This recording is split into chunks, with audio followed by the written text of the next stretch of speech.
Today I'd like to talk about coming out of the depths of that black hole.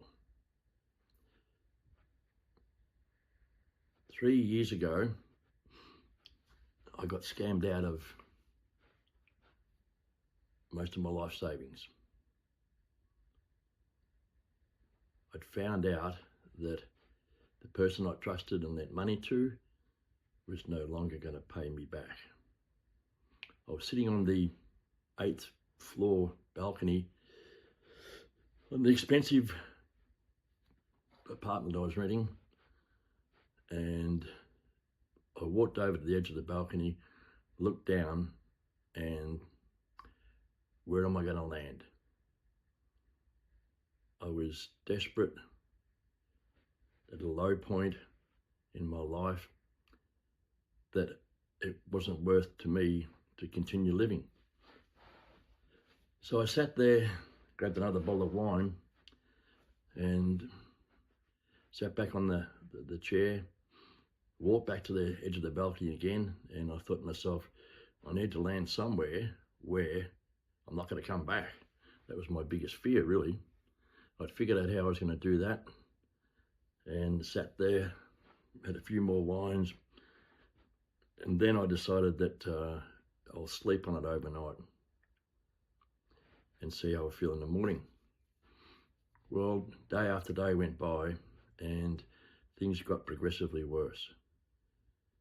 And the thought of suicide was just so embedded in my mind that it was dragging me down. I was drinking more alcohol, trying to sort of numb the pain. I couldn't talk to anyone because I felt shame that I'd been scammed out of money. It was sort of embarrassment to me. So I couldn't speak to my family or friends. I didn't know where to sort of turn.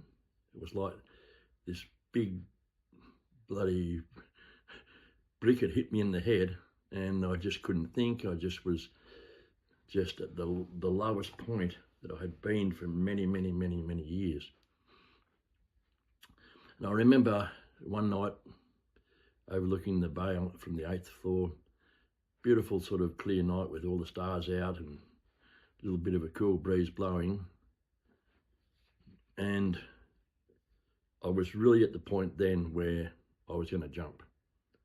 I'd had a board worked out that I could walk out on and then jump over the edge, and that would have been the end of it, all my pains. I was sitting there, and in a moment I sort of remembered what my ex-business partner had said to me many times over the years.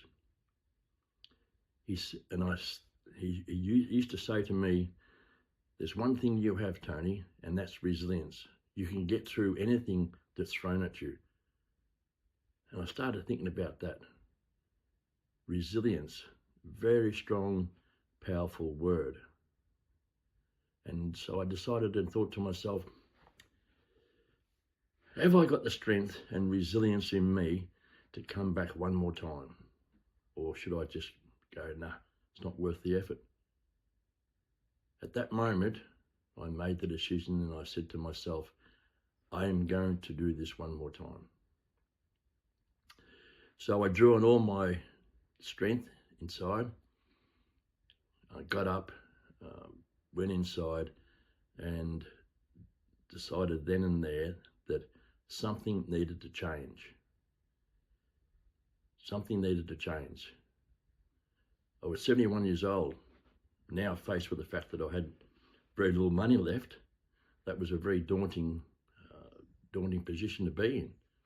I was on a pension, so there was no way of sort of working my way out of it. I didn't know at the time.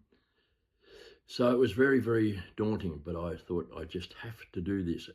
Then I started questioning, why am I in this position again at 71 years old where some woman has scammed me out of money and tried to destroy me, basically?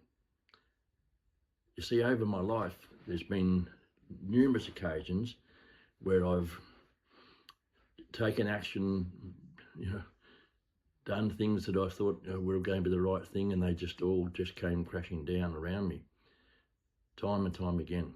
And I can never, ever figure out why.